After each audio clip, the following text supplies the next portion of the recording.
Y para revisar quién es quién, ya se encuentra conmigo, caray. Es un placer darle la bienvenida al maestro Guillermo Vázquez Handal. Él es periodista, analista político y ustedes saben, platica riquísimo los hechos de la política. Maestro Guillermo, bienvenido. Gracias, Omar. Siempre es un placer acompañarte. Un saludo a Javier allá donde se encuentra en su misión diplomática. Va a venir con muy buenas noticias. Maestro Guillermo, ¿por dónde comenzamos? ¿Cuáles son las grandes lecciones de la elección del Poder Judicial? Bueno, iría primero a la votación.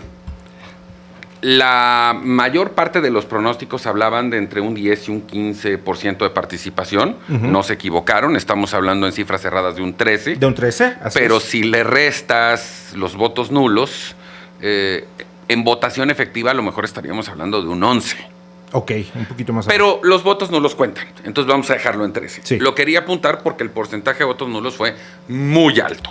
Y eso tiene que ver con la complicación del llenado de las boletas, la falta de información, el que en vez de nombres eran números. Sí. Estamos acostumbrados a votar en casillas por partidos y aquí no era así. Entonces pudo haber una enorme cantidad de gente que fue deliberadamente a anular su voto y otra que lamentablemente se confundió, se equivocó y por eso fueron nulificados. Dicho esa primera parte, pues sí, una participación escasísima, bajísima.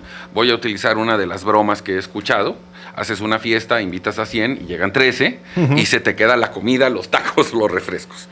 Se dejaron de usar o no se usaron 254 millones de boletas, que además es un papel que no se puede reciclar y que tienes que tirar a la basura. Y como no soy experto en lo que cuesta la impresión de cada una, ¿te parece que las pongamos a 50 centavos? Ese es un gran ángulo, ¿eh? ¿Cuánto se gastó y no se usó? Divide los 254 millones entre dos. Sí. Eso se fue a la basura.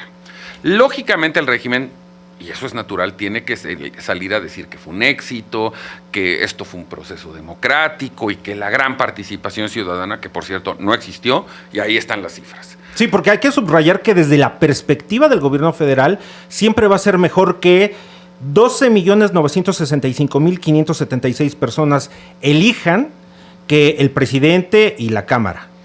Desde su perspectiva, hubo un ejercicio democrático donde votó quien quiso y los que no, pues no decidieron no ejercer su derecho. La votación es legal con un voto. Claro. Pero no es legítima cuando vota el 10-11% de la población, quitando los votos nulos. Y ahora... Legal sí, legítima. Legítima no. Más allá de eso, vamos a mirar hacia adelante. ¿Es perfectible? Tal vez, de hecho sí. ¿Quiénes van a integrar la Suprema Corte de Justicia de la Nación? Porque lo hecho está. Sí. Vamos a mirar hacia adelante. Sí. ¿Quiénes van a estar a cargo del Poder Judicial de nuestro país? Si hablamos de los ministros, ¿sí? Porque ampliarlo a magistrados y jueces sería... Centrémonos en Suprema Corte. Sería muchísimo, sí. ¿no? Estamos hablando de perfiles en el que todos los electos han participado o en la administración pública o en alguna relación directa personal con Morena. Entonces, hablando de lo perfectible y de lo que hay, pues en la próxima elección yo preferiría, y no es cinismo, que me pongan las propuestas de Morena, del PRI y del PAN. Claro. Que cada quien ponga sus 9 candidatos a ministros y ya sabré yo, independientemente de los perfiles individuales, de dónde viene cada quien, si es hombre o es mujer, ¿qué partido los está proponiendo? Creo que eso, además de facilitar más las cosas en una votación donde tienes que aprenderte números y llevar el acordeón, pues si ya se partidizó, fuera máscaras, a un lado la hipocresía. Estos son los candidatos del PAN, del PRI y de Morena. Que le diré, maestro, aquí la oposición declinó, decidió no apostarle. Porque no tiene fuerza, pues sí. No tiene recursos. Tuvo la oportunidad, no lo hizo. Mal, llamando a no votar. Sí, claro. Mal. ¿Por qué no apostó por sus gallos?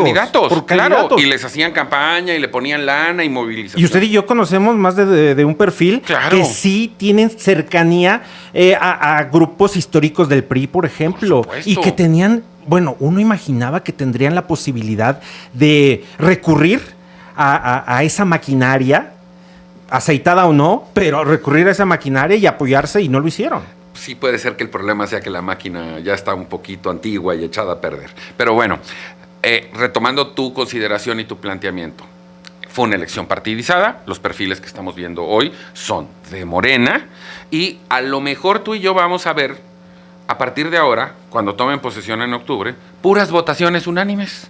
Ya no vamos a ver discusiones de que un ministro tiene un criterio, pero la otra interpretó la Constitución de otra manera. Vamos a ver la mayor cantidad de votaciones unánimes de la historia de la Suprema Corte de Justicia de la Nación, lo cual me lleva también a una reflexión. Tradicionalmente en la abogacía, sobre todo cuando se trata de temas de particulares, vas y cabildeas con los ministros. Dependiendo de las salas vas a necesitar 3 votos, 4 votos antes de llegar al pleno. Entonces los abogados van, cabildean, ofrecen sus argumentos, ofrecen una remuneración, para decirlo elegantemente, y tenías que litigar eso. Como esta va a ser una corte sumisa y entregada, mi pregunta sería, ¿ahora los abogados irán a cabildear con los ministros o ya de plano se van a ir a la Secretaría de Gobernación, directo, a Palacio Nacional, porque pues van a recibir orden? Y ya no vamos a ver los debates a los que estábamos acostumbrados, ¿eh? Vamos a explicarle al radioescucha por qué ese escenario hipotético. Los perfiles. A ver, de entrada vemos a 3 ministras que lo son actualmente y seguirán siendo. Es por muchos sabido, porque ellas lo han hecho patente, incluso en sus campañas. Sí. Lenia Batres, que es quien obtuvo el segundo lugar. Yasmín Esquivel, Loretta Ortiz. Y está el factor... Las del régimen, que así lo hemos conocido. Bueno, Loretta, ella cuando inició su campaña abiertamente decía, yo soy fundadora de Morena. ¿Sí? No está engañando. Está el factor Hugo Aguilar, que es quien obtuvo el mayor número de votos. Es quien también, y así se presenta como el ministro de origen indígena. Sí. ¿Qué pasó ahí? Mixteco. ¿Qué pasó ahí con Hugo Aguilar? Bueno, si vamos al factor sorpresa, sí, pero por supuesto que fue una sorpresa. Las favoritas eran las 3 que acabas de mencionar.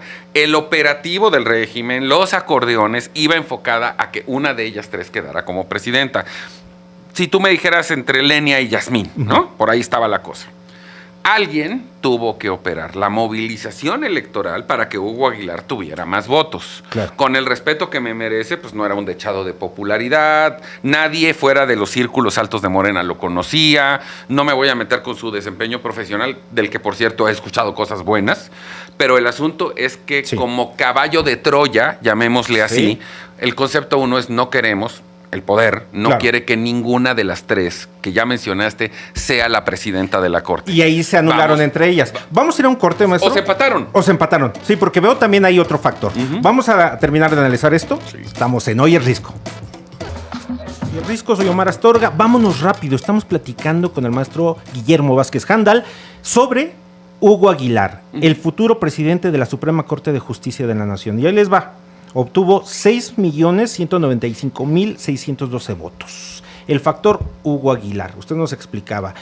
Detrás hubo alguien que en realidad no quería que las otras 2 ministras llegaran. Por ahí empecemos. No querían que Hugo fuera presidente. Querían que ninguna de ellas 3 lo fuera. Entonces, ¿cuál era la opción que más les agradaba o más viable? Hugo Aguilar, que hay que decirlo, es un miembro activo de Morena, simpatizante, con cercanías al poder, pero también he escuchado, porque no tengo el gusto de conocerlo personalmente todavía, que es un buen abogado, que además de defender las causas indígenas, que es su tarjeta de presentación, es un hombre prudente, serio, y yo diría de manera muy personal, y lo aclaro, que para mí cualquiera que hubiera ganado que no fuera Lenia Batres, es una maravilla. Ya, a ver, en resumen, no es una casualidad, es una causalidad, es un voto de castigo contra Lenia, Yasmín y Loretta.